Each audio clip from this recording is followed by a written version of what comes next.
할렐루야. 하나님께서 우리와 함께 하십니다. 우리는 함께 하시는 하나님을 믿고 믿음으로 살아가는 하나님의 백성인 줄 믿습니다. 오늘은 도를 아십니까? 라는 제목으로 요한일서 2장 27절 말씀을 함께 나눠보겠습니다. 요한일서 2장 27절 말씀 함께 한 목소리 같이 읽겠습니다. 시작. 너희는 주께 받은 바 기름 부음이 너희 안에 거하나니 아무도 너희를 가르칠 필요가 없고 오직 그의 기름 부음이 모든 것을 너희에게 가르치며 또 참되고 거짓이 없으니 너희를 가르치신 그대로 주 안에 거하라. 아멘. 아멘. 도를 아십니까? 제가 오늘 이 말씀의 제목을 정하면서 고민을 많이 했습니다. 왜냐하면 길 가는 사람 붙들고 도를 아십니까? 라고 포교 활동을 하는 이상한 종교가 있기 때문입니다. 그런데 이 질문은 어떤 특정 종교의 질문이 아니라 일상 모든 사람들 안에 있는 인생에 대한 본질적인 질문입니다. 사람들이 이상한 종교에 빠지는 이유가 바로 이 질문 때문입니다. 이 질문에 대한 답을 모르기 때문입니다. 도를 아십니까? 물으면 압니다 하면 끝나는 거예요. 그런데 잘 모르기 때문에 뭐지? 라고 이렇게 현혹이 되는 것입니다. 혹시 여러분 길 가다가 누가 도를 아십니까? 물으면 잘 압니다 라고 대답하시면 아마 더 이상 이렇게 대답하지 못할 겁니다. 여러분 왜 사람들이 통일교나 신천지나 하나님의 교회 같은 이단에 빠질까요? 이 그림은 신천지에서 행사하는 장면입니다. 뒤에 있는 사람들이 카드 섹션을 하는 거예요. 수만 명, 수십만 명이 모여서 이런 행사들을 합니다. 네, 이런 행사들을 하죠. 어떻게 이 수만 명의 사람들을 조직적으로 동원하여서 이렇게 사람들을 움직일 수 있을까? 이렇게 움직이는 힘이 어디서 나올까? 이 행사를 하려고 사람들이 기저귀를 차고 한대요. 왜냐하면 화장실을 갈 수가 없기 때문에. 네, 사람들이 그렇게 해요. 여러분 이와 비슷하지만 이보다 더 규모가 큰 조직이 있습니다. 바로 북한입니다. 북한의 김일성 정권이 3대의 세습을 하고 이제 4대까지 세습을 준비하고 있습니다. 약 80년 동안 북한 정권이 북한 동포들을 압제하고 있습니다. 그 힘이 어디에서 나올까요? 바로 우리 안에 있는 두려움입니다. 태초에 선악과를 따먹고 하나님의 낯을 피해 동산나무 사이에 숨어있는 그때부터 이 세상 모든 사람들 안에는 이 두려움이라는 해결할 수 없는 낯선 감정이 우리의 중심에 자리 잡게 되었습니다. 그래서 우리는 두려워하며 살게 됩니다. 마귀의 거짓말에 속아서 선악과를 따먹는 순간 정령 죽으리라 라는 이 하나님의 말씀이 그들을 두렵게 하기 시작했습니다. 생명을 주시는 말씀, 우리 함께 찬양했던 것처럼 아름답고 귀한 말씀, 생명을 주시는 그 말씀이, 그 생명의 말씀이 오히려 그들의 생명을 위협하는 두려운 말씀이 되고 말았습니다. 그날 이후 이 세상의 권세 잡은 자 마귀가 우리 안에 있는 이 두려움을 이용하여서 우리 사는 이 세상을 말세에 고통하는 세상으로 만들고 있는 것입니다. 그래서 히브리서 2장 15절에서는 이 세상 모든 사람들을 죽기를 무서워함으로 한평생 매여 종노릇하는 모든 자들이라고 표현하고 있습니다. 이 세상은 죽음에 대한 두려움으로 마귀의 종노릇하는 그러한 세상입니다. 오늘날 입만 열면 과학 하면서도 여전히 많은 사람들이 점쟁이에게 점을 보러 다니는 이유가 무엇일까요? 두려움 때문입니다. 과학과 기술이 아무리 발달해도 우리 안에 있는 이 영적인 두려움을 해결해 주지 못하기 때문입니다. 우리의 미래에 대한 막연한 두려움이 있습니다. 내일 일을 알지 못합니다. 그래서 혹시라도 점쟁이를 통해서 초자연적인 힘을 빌어서 내일 무슨 일이 있을지, 앞으로 내 삶에 무슨 일이 있을지 막연하게라도 안다면 두려움을 조금이라도 덜 수 있기 때문에, 조금 덜 두려워하고 좀 덜 염려하고 살아갈 수 있기 때문에 어떻게든 그런 지푸라기도 잡고 싶은 그런 심정으로 점쟁이를 찾아가는 것입니다. 인생의 목적지가 어딘지 모를 뿐 아니라 그 길로 가는 길도 모르고 그 길로 가는 길에 어떤 일이 있을지도 알지 못하기 때문에, 그리고 그 끝에는 죽음이 기다리고 있기 때문에 우리는 두려워할 수밖에 없는 것입니다. 그래서 일평생 두려워하면서 살아갈 수밖에 없는 것이죠. 여러분, 우리가 낯선 도시를 여행할 때 목적지에 도착할 때까지 길을 잃지 않기 위해서 정신을 바짝 차리고 가게 됩니다. 자칫 길을 잃어버리면 낭패를 당하기 때문입니다. 오늘 나는 그래도 내비게이션이 있기 때문에 길을 잃을 염려가 없이 크게 염려하지 않고 갈 수 있지만, 옛날 지도조차도 없는 시대에 낯선 곳으로 여행을 하는 것은 쉬운 일이 아니었습니다. 어떤 위험이 도사리고 있는지 알지 못하고 또 길도 알지 못하기 때문에 길을 잃고 헤맬 수도 있고, 결국 길을 잃고 헤매다가 낯선 곳에서 죽음을 맞이할 수도 있기 때문에 낯선 곳으로 여행하는 것은 쉬운 일이 아니었습니다. 그래서 창세기 12장에서 아브라함이 하나님의 부르심에 순종하여서 고향과 친척과 아버지의 집을 떠나 가나안 땅으로 갔던 것이 얼마나 큰 믿음인지를 우리는 생각해 볼 수 있습니다. 아브라함이 갔던 길은 출애굽한 이스라엘 백성들이 갔던 것처럼 그 40년 동안을 헤매었던 광야와도 같은 그런 길이었습니다. 오늘날처럼 길이 나 있는 곳도 아니었어요. 그냥 길조차도 없는 광야를 갈 수밖에 없었습니다. 그 광야에서 길을 잃으면 죽을 수밖에 없는 것이죠. 자기만 아니라 자기의 가족들, 자녀들, 식구들이 다 죽는 것입니다. 게다가 당신은 강한 부족이 약한 부족을 공격하여 학살하고 약탈하는 일들을 당연하게 여기시던 그런 시대였습니다. 혹시 길을 잘못 들어서 포악한 부족이 사는 땅으로 들어간다면 공격을 당하게 될 것이고 몰살을 당할 수도 있는 그런 시대였습니다. 그런 시대에 아브라함은 오직 하나님의 말씀을 믿고 그 말씀에 순종하여 믿음으로 날마다 그 두려움과 싸우면서, 치열하게 싸우면서 그 길을 갔던 것입니다. 그래서 아브라함을 믿음의 조상이라고 부르는 것입니다. 오늘날 이 세상을 살아가는 우리 또한 아브라함처럼 광야 같은 인생길을 살아가고 있습니다. 그래서 우리 또한 날마다 이 두려움과 싸우면서 살아갈 수밖에 없습니다. 염려하지 말라고 아무리 말씀하셔도 염려가 돼요. 걱정이 됩니다. 노후에 대한 걱정도 되고요. 우리의 자녀들의 미래에 대한 염려가 됩니다. 전쟁이 계속 일어나고 있는 지금 세상을 보면 이 전쟁이 더 커져서 우리나라까지 불똥이 튀지 않을까, 이런 생각이 들기도 합니다. 그런 일들이 없을지라도, 평화가 있을지라도 우리 안에는 끊임없이 이런 생각이 들어요. 인생에 대한 두려운 마음들, 질문들이 우리 안에 생깁니다. 지금 내가 제대로 살고 있는 것이 맞는가? 나는 정말 의미 있는 삶을 살고 있는가? 이렇게 사는 것이 맞나? 인생의 끝에 죽음이 기다리고 있다면 이렇게 아둥바둥 사는 것이 무슨 의미가 있는가? 죽음이 끝이라면 굳이 잘 살려고 애쓸 필요가 뭐가 있나? 이런 수많은 질문을 할 수밖에 없습니다. 그 질문들에 대해서 누구도 답을 해주지 못합니다.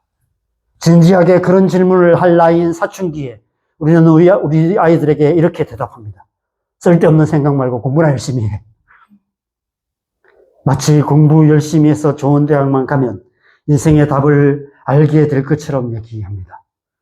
그런데 막상 대학을 가고 직장을 가도 여전히 그 질문에 대한 답을 얻지 못한 채 하루하루 염려하면서 두려워하면서 그렇게 인생을 살아갈 수밖에 없는 것이죠. 인생의 궁극적인 목적지가 어딘지도 알지 못하고 그 길로 가는 길도 알지 못한 채 하루하루 두려움 가운데 살아갈 수밖에 없는 것이 우리의 인생인 것이죠. 그래서 죽기를 무서워하여서 한평생 매여 종노릇하는 삶을 살아가게 되는 것입니다.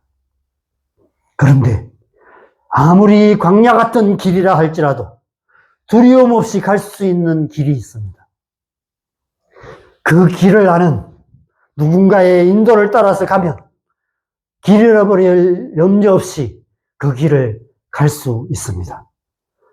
게다가 그 인도자가 그 광야의 위협에서 자기를 지켜줄 능력이 있다면, 그런 능력 있는 인도자라면 아무리 광야 같은 길이라 할지라도 안심하고 그 길을 갈 수 있습니다. 제가 약 35년쯤 전에 제가 처음 단기 선교를 이제 학생들을 데리고 처음 단기 선교 간 곳이 이집트였습니다.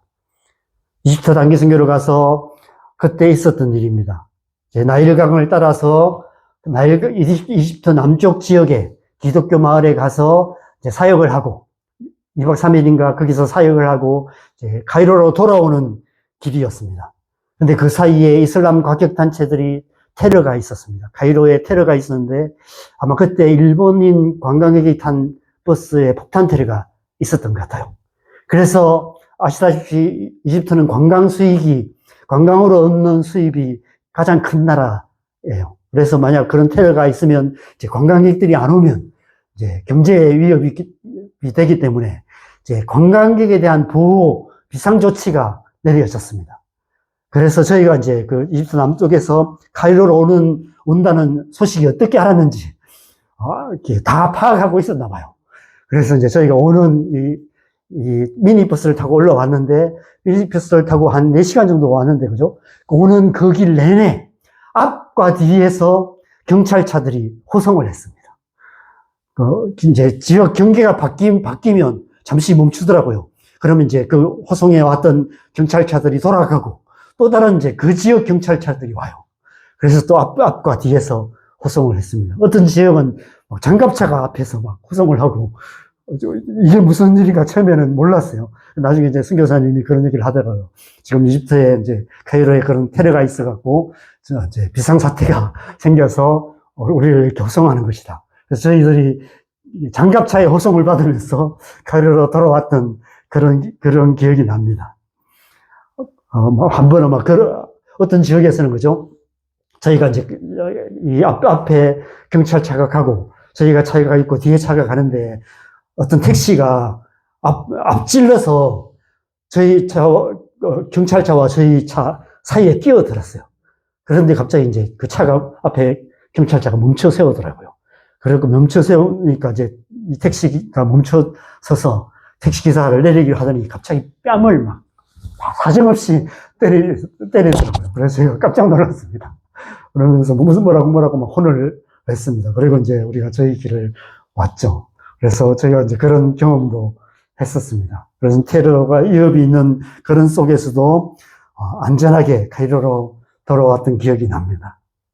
여러분, 우리가 우리의 인생길을 두려워하지 아니하고 편안하게 갈 수 있는 것은 이스라엘 백성들이 40년 동안 광야의 길을 가는 동안 하나님께서 낮에는 구름 기둥, 밤에는 불 기둥으로 그들을 인도하셨던 것처럼 우리의 인생길에도 하나님께서 낮에는 구름 기둥, 밤에는 불 기둥으로 밤낮으로 쉬지 않고 우리를 보호하시고 인도하고 계시기 때문인 줄 믿습니다.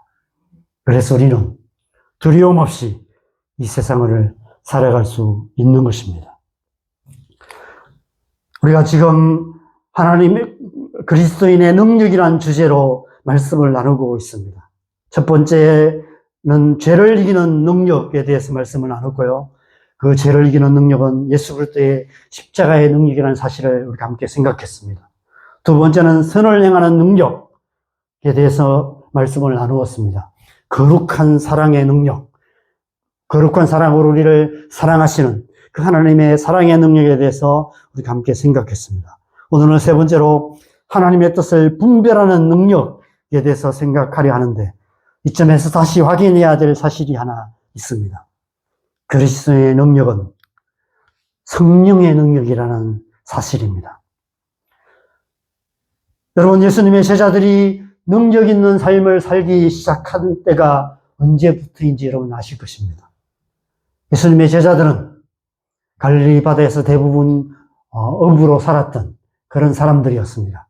그러다가 예수님의 부르심을 받고 3년 반 동안 예수님을 따라다니면서 제자 훈련을 받았습니다.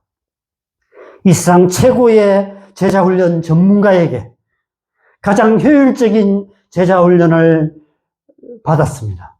그런 제자 훈련 과정을 이수했습니다.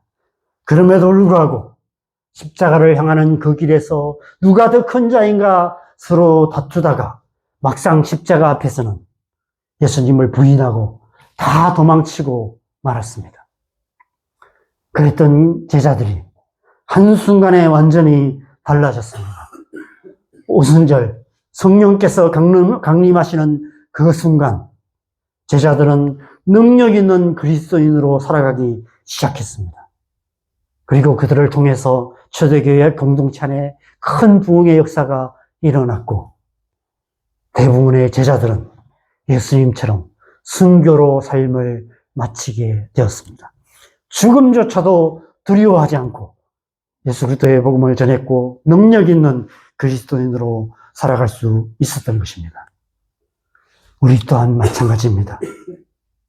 우리가 능력 있는 그리스도인으로 살아갈 수 있는 것은 신앙생활 오래 한다고 그렇게 살아갈 수 있는 것이 아닙니다. 교회에서 적극 권장하는 제자훈련 과정을 잘 마치면 되는 것이 아닙니다. 선교단체에서 열심히 훈련받고 활동하면 되는 것이 아닙니다.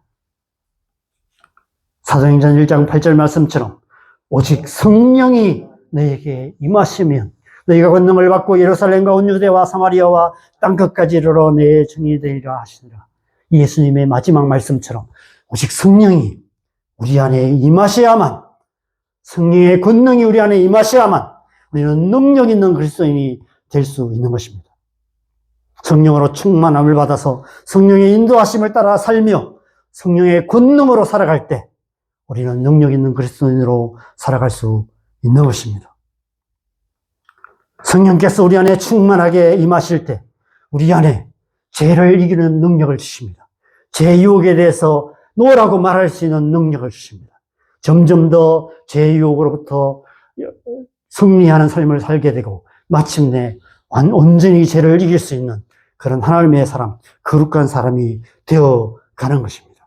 죄를 지을 때마다 회개하는 마음 주시고 십자가 앞에 나가게 하시는 것입니다. 그래서 십자가의 능력, 회개와 용서의 능력으로 우리의 죄를 용서하여 주시고 그 죄로부터 우리를 자유케 해주실 뿐 아니라 그 죄를 이길 수 있는 능력을 우리 안에 주셔서 거룩한 삶을 살게 하시는 것입니다. 성령께서 우리 안에 충만하게 임하실 때 우리 안에 선을 행하는 능력을 주십니다. 자기 아들까지 아끼지 아니하시고 우리 모두를 위해서 기꺼이 내어주신 하나님 아버지의 그 거룩한 사랑을 알게 됩니다. 그 사랑을 알면 알수록 우리 또한 그 사랑으로 하나님을 사랑하게 되고 우리의 가족들을 사랑하게 되고 우리의 이웃 교회 지체들을 사랑하게 되고 우리의 이웃들을 사랑하게 됩니다. 원수까지도 사랑할 수 있는 능력, 그 사랑의 능력을 우리 안에 주시는 것입니다. 그래서 성령은 사랑의 영이신 것이죠. 그래서 우리가 날마다 성령으로 충만함을 받아야 하는 것입니다. 우리가 사랑할 수 없는 사람을 사랑할 수 있는 유일한 길은 성령으로 충만함을 받는 길밖에 없는 것입니다. 성령께서 우리 안에 충만하게 임하실 때 우리 안에 하나님의 뜻을 분별하는 능력을 주십니다. 오늘 본문이 바로 그것을 말씀하시는 것입니다. 다시 한번 읽겠습니다. 너희는 주께 받은 바 기름 부음이 너희 안에 거하나니 아무도 너희를 가르칠 필요가 없고 오직 그의 기름 부음이 모든 것을 너희에게 가르치며 또 참되고 거짓이 없으니 너희를 가르치신 그대로 주 안에 거하라. 여기서 기름 부음은 곧 우리 안에 임하신 성령을 말합니다. 우리 안에 거하시는 성령께서 모든 것을 우리에게 가르쳐 주신다라고 말씀하고 계십니다. 그래서 아무도 너희를 가르칠 필요가 없다고까지 말씀합니다. 그런데 여러분, 이 말씀은 이미 예수님께서 하신 말씀입니다. 이미 예수님께서 하셨던 말씀을 사도 요한이 다시 말씀하시는 거예요. 요한복음 14장 16절 17절에 그렇게 말씀하십니다. 같이 읽겠습니다. 내가 아버지께 구하겠으니 그가 또 다른 보혜사를 너희에게 주사 영원토록 너희와 함께 있게 하리니 그는 진리의 영이라. 세상은 능히 그를 받지 못하나니 이는 그를 보지도 못하고 알지도 못함이라. 그러나 너희는 그를 아나니 그는 너희와 함께 거하시며 또 너희 속에 계시게 했습니다. 모든 믿는 자들 안에, 저와 여러분 안에 성령이 오셔서, 진리의 영이신 성령께서 오셔서 거하신다는 것입니다. 26절에 이렇게 말씀합니다. 같이 읽겠습니다. 보혜사 곧 아버지께서 내 이름으로 보내실 성령, 그가 너희에게 모든 것을 가르치고 내가 너희에게 말한 모든 것을 생각나게 하리라. 요한복음 15장 26절에도 말씀하십니다. 같이 읽겠습니다. 내가 아버지께로부터 너희에게 보낼 보혜사 곧 아버지께로부터 나오시는 진리의 영이 오실 때에 그가 나를 증언하실 것이요. 진리이신 예수 그리스도를 우리 안에 믿는 믿음, 그것을 증언해, 예수님이 바로 진리이시라는 것을 증언하여 주실 거라고 말씀하고 계십니다. 한 말씀 더 보겠습니다. 요한복음 16장 13절입니다. 같이 읽겠습니다. 그러나 진리의 성령이 오시면 그가 너희를 모든 진리 가운데로 인도하시리니 그가 스스로 말하지 않고 오직 들은 것을 말하며 장래일을 너희에게 알리시리라. 그래서 그렇게 말씀하시는 것입니다. 아무도 너희를 가르칠 필요가 없다. 그렇게 말씀하고 있는 거예요. 제가 하나님의 은혜를 받고 한 3년 이상을 정말 철저하게 묵상을 했던 것 같습니다. 묵상 노트를 썼었어요. 노트를 만들어서 매일 길 가다가 뭔가 생각나는 것이 있으면 적고, 설교를 듣다가 좋은 말씀이 있으면 적고, 성경책을 읽다가 마음에 와닿는 말씀이 있으면 적고, 또 책을 읽다가도 거기에서 나오는 내용들을 적고, 그래서 그렇게 기록했던 노트들을 제가 모았는데 라면 박스에 한 2박스쯤 되거든요. 그래서 제가 이제 그걸 이사 다닐 때마다 제가 그때는 좀 내가 그때 묵상했던 노트들을 다시 좀 잘 정리해서 잘 요약해서 책으로 한번 만들어야 되겠다 이런 생각을 하면서 들고는 다니는데 한 번도 펴보지 못하고 있습니다. 그때는 정말 이렇게 생명을 걸고 묵상을 했던 것 같습니다. 그때 아마 하나님 많은 것을 가르쳐 주셨어요. 지금 사역하고 있는, 제가 사역자로 지금까지 한 30년 이상 사역할 수 있었던 기반을 그때 가졌던 것 같아요. 그때 하나님께서 많은 것들을 가르치시고, 지금도 가끔 그때 이렇게 묵상했던 노트들을 보면 그죠? 내가 이런 이렇게까지, 이런 묵상을 했을까? 지금도 이렇게는 못하겠다 싶건, 그렇게 놓은 내용도 있고요. 전혀 엉뚱한 것을 적어 놓은 것도 있습니다. 외계인에 대해서 이런 생각을 전혀 엉뚱한 것들도 이렇게 많이 적어 놨던 것도 제가 보면서, 일단 참 미숙했구나. 너무 미숙했음에도 불구하고 또 내 안에 계신 성령께서 굉장히 놀라운 것을 깨닫게 하셨던 그런 기억들도 많이 있습니다. 제가 이제 그 이후에 사역하면서, 남성교회에서 청년부에서 사역하고 하면서 그때 했던 설교들을 다시 보면 깜짝 놀랄 때가 있어요. 야, 내가 이때 이런 설교를 했단 말이야? 야, 대단한데? 이렇게 생각할 때가 많이 있습니다. 제 안에 계신 성령께서 이렇게 저를 가르치시고 지금까지 인도해 오셨습니다. 여러분 안에도 성령께서 지금까지 그렇게 여러분을 가르치시고 인도해 오시는 줄 믿습니다. 여러분, 도를 아십니까? 라는 질문은 그 진리를 아십니까? 라는 질문입니다. 여러분, 어떻게 진리를 압니까? 오직 진리의 영이신 성령께서 우리 안에 오실 때, 우리 안에 계실 때 우리는 진리를 알게 되는 것입니다. 보혜사, 곧 진리의 성령께서 우리 안에 오셔서 우리에게 모든 것을 가르치시고 우리를 모든 진리 가운데 인도하셔서 우리를 진리를 아는 하나님의 백성이 되게 하시는 것입니다. 우리가 하나님의 말씀을 읽고 듣고 묵상할 때 우리 안에 계신 진리의 행이신 성령께서 마치 밭에 감추인 보화처럼 그 말씀 속에 감추어져 있는 진리를 깨달아 알게 하시는 것입니다. 그래서 하나님의 선하시고 기뻐하시고 온전하신 뜻을 깨닫게 하시고 그 뜻을 잘 분별하는 능력을 우리 안에 주시는 것입니다. 그럴듯한 말로 혹하게 만드는 것이 아닙니다.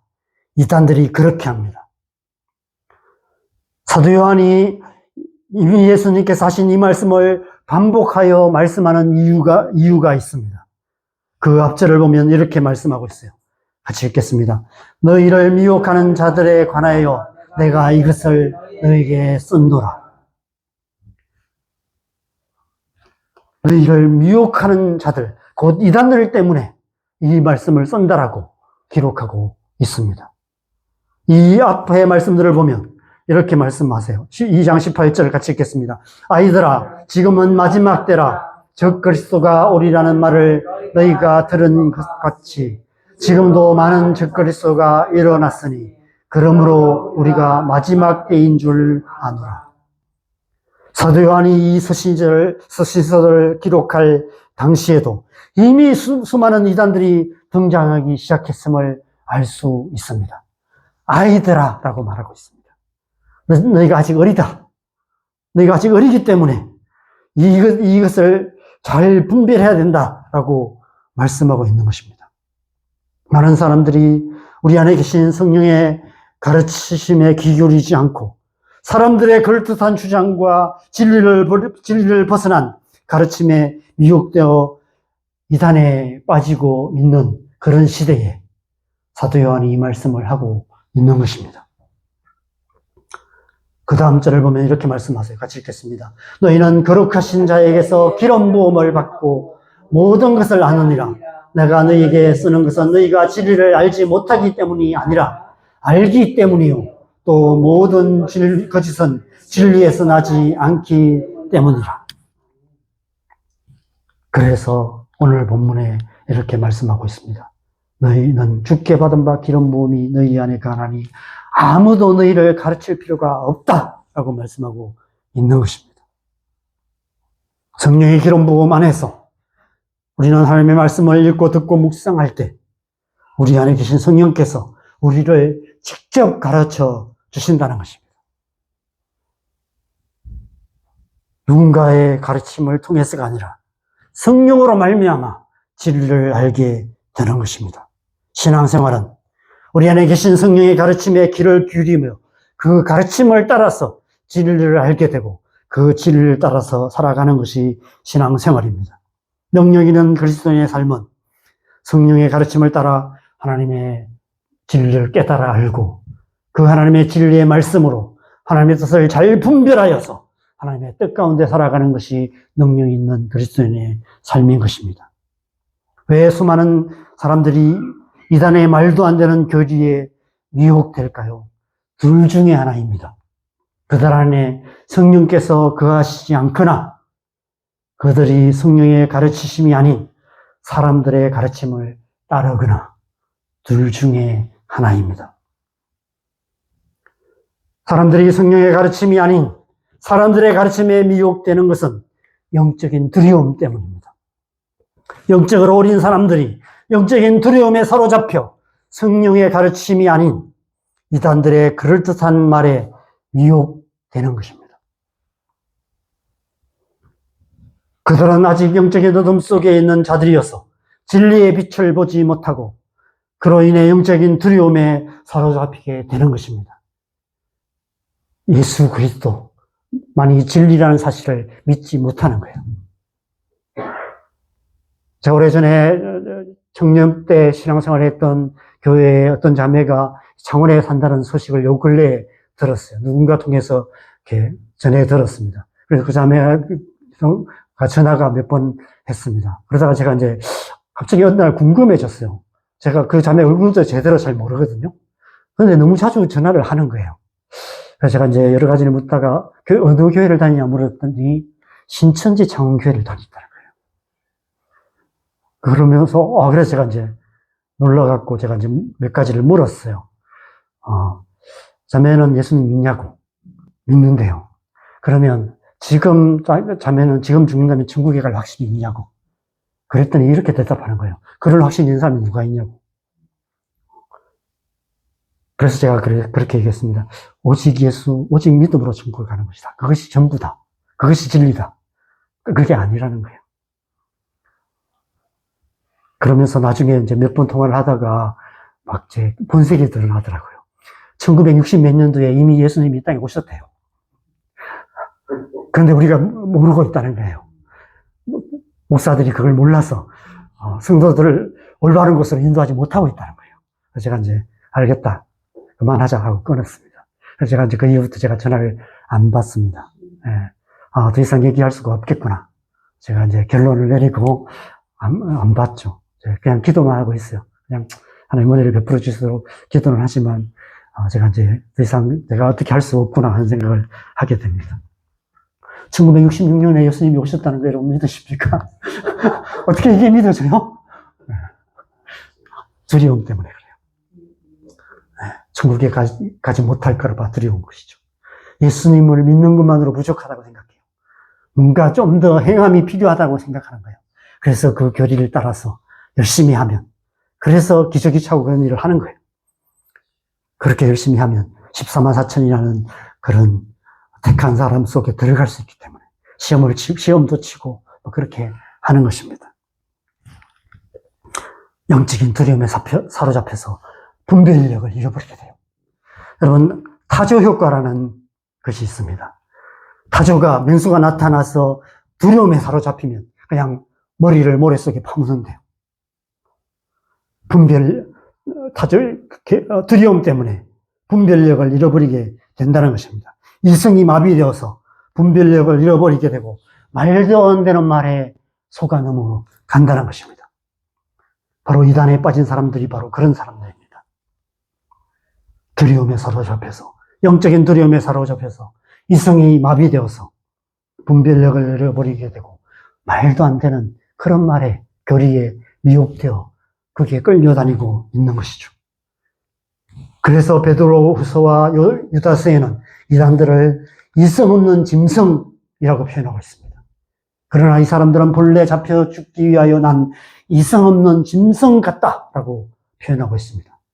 유다서 1장 10절에도 이 사람들은 무엇이든지 그 알지 못하는 것을 비방하는도다. 또 그들은 이성 없는 짐승같이 본능으로 아는 그것으로 멸망하느니라 라고 말씀하고 있습니다. 여러분, 왜 많은 사람들이 보이스피싱을 당하고 그루밍을 당할까요? 두려움 때문입니다. 두려움에 사로잡혀 이성이 마비되어서 분별력을 잃어버리고 그 짓에 속아 넘어가게 되는 것입니다. 오늘날 이 시대가 그런 시대입니다. 미혹하는 영들이 역사하고 있습니다. 두려움에 사로잡힌 사람들을 두려움으로 사로잡아서, 더 큰 영적인 두려움으로 사로잡아서 그들을 악한 길로 인도하고 있습니다. 우리에게 성령의 은혜가 필요한 이유가 바로 이 때문인 것이죠. 그래서 사도 바울이 에베소 교회를 위해서 이렇게 기도했습니다. 에베소서 1장 17절에서 19절 말씀 같이 읽겠습니다. 우리 주 예수 그리스도의 하나님 영광의 아버지께서 지혜와 계시의 영을 너희에게 주사 하나님을 알게 하시고 너희 마음의 눈을 밝히사 그의 부르심의 소망이 무엇이며 성도 안에서 그 기업의 영광의 풍성함이 무엇이며 그의 힘의 위력으로 역사하심을 따라 믿는 우리에게 베푸신 능력의 지극히 크심이 어떠한 것을 너희로 알게 하시기를 구하노라. 여러분, 우리가 우리 자신을 위해서, 우리의 가족들과 자녀들을 위해서, 교회 성도들을 위해서 기도해야 할 기도가 바로 이런 기도입니다. 우리를 주의 지혜와 계시의 영으로 충만하게 하시도록 기도해야 됩니다. 성령으로 충만하게 하시도록 기도해야 됩니다. 제가 몇 번 말씀드린 것처럼 하영종 목사님께서 그렇게 기도하신대요. 오직 자녀들을 위해서, 성령 충만을 위해서 기도하신대요. 다른 거 기도하지 않고 성령 충만을 위해서 나는 우리 자녀들, 손자, 손녀들을 위해서 기도합니다. 그렇게 대답하셨대요. 저도 우리 아이들을 위해서 기도합니다. 성령 충만하게 하시도록. 또 여러분을 위해서도 기도합니다. 교회를 위해서 기도할 때마다 성령 충만하도록 기도합니다. 그거밖에 답이 없기 때문에 그렇습니다. 우리가 성령으로 충만해야만 모든 두려움을 이길 수 있고, 두려움을 이기게 되면 분별력을 갖게 됩니다. 아, 이게 거짓말이구나 하는 것을 알게 돼요. 그래서 거짓에 속아 넘어가지 않고 진리를 분별하면서 능력 있는 삶을 살 수 있게 되는 것입니다.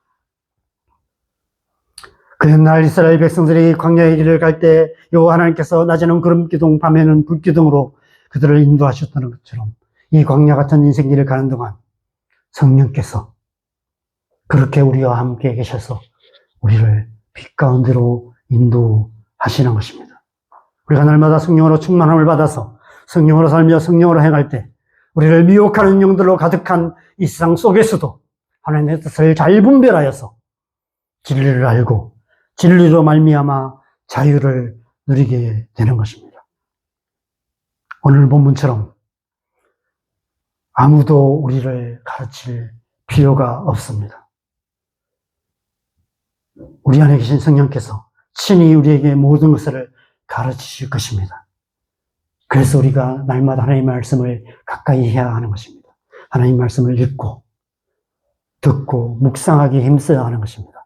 그 말씀이 이해가 되지 않으면 계속해서 질문하면 돼요. 하나님 이게 무슨 뜻입니까? 이게 어떤 의미입니까? 저는 새벽 기도를 인도하는 게 참 힘들어요. 새벽 기도 말씀을 묵상하고 그 말씀, 어떤 말씀은 참 말씀을 읽는 순간 아 이게 어떤 의미구나 하는 것을 알게 되고 그 말씀 속에서 하나님의 진리를 깨닫게 되고 또 설교 준비가 잘 될 때가 있습니다. 근데 어떤 때는 너무 또 아무리 읽어도 10번을 읽어도 도대체 무슨 말씀인지 잘 이해가 안 되고 어떻게 이 말씀을 가지고 새벽에 나눠될지 막막할 때가 있습니다. 그냥 때려치고 싶다 이런 생각이 들 때도 있습니다. 그런데 한순간에 어느 순간에 갑자기 어떤 단어가 떠올라요. 그러면서 그 단어로부터 시작해서 아 이게 이런 의미구나 깨닫지 못했던 말씀 그리고 다른 곳에 있던 말씀 요한계시록에 있는 말씀 저 구약에 있던 어떤 말씀들이 떠올라요. 그 말씀들이 서로 연결되어서 하나의 메시지가 됩니다. 그렇게 하나님께서 설교를 하게 하세요. 제가 지금까지 30몇 년을 사역하면서 그렇게 늘 설교 준비를 했습니다. 그냥 백지 한 장 놓고 옛날엔 제가 컴퓨터 없을 때는 그냥 백지 한 장 놓고 거기에서부터 하나님 오늘 이번 주에 어떤 말씀을 전해야 합니까? 할 때 어떤 말씀이 생각나고 그 말씀을 찾아보면서 이 말씀에 어떤 의미가 있습니까? 질문하고 생각나는 거 적고 하다 보면 어떤 하나의 어떤 설교 한 편이 이렇게 만들어집니다. 그래서 그 말씀을 나누죠. 지금은 이제 제가 노트북이 있기 때문에 노트북 한글 프로그램 열어가지고 빈 문서 거기부터 이제 시작을 합니다. 거기서 처음 생각나는 거 적고 또 이렇게 적어가면서 하나님 주신 메시지들을 제가 성령의 인도하심을 따라서 설교 준비를 합니다. 그렇게 사역을 하고 있어요. 우리가 하나님의 말씀 앞에 그렇게 나갈 때 여러분 안에 계신 성령께서 여러분 각자를 그렇게 가르치시고 하나님의 말씀 가운데 진리를 알게 하시고 그래서 진리 가운데 인도해 주실 것입니다. 하나님의 뜻을 분별하는 능력을 주십니다. 그 능력은 바로 말씀의 능력입니다. 우리가 날마다 하나님의 말씀을 읽고 듣고 묵상하기에 힘써야 하는 이유가 바로 이 때문입니다. 우리 안에 계신 성령께서 말씀을 통해서 우리 각자에게 진리를 가르치셔서 진리를 알게 하심으로 우리를 모든 두려움에서 자유롭게 하십니다. 진리를 알면 두려워하지 않게 돼요. 진리를 알지니 진리가 너희를 자유롭게 하리라라는 예수님의 약속이 우리 안에 이루어지게 됩니다. 오직 성령으로 말미암아 우리는 그 하나님의 말씀 속에서 도를 알게 되는 것입니다. 진리를 알게 되는 것입니다. 그래서 이 세상 한가운데서도 하나님의 선하시고 기뻐하시고 온전하신 뜻을 잘 분별하여 하나님의 뜻 가운데 살아가는 능력 있는 그리스도인으로 살아갈 수 있게 되는 것입니다. 이 한 주간 저와 여러분의 삶이 그런 삶 되시기를 바랍니다.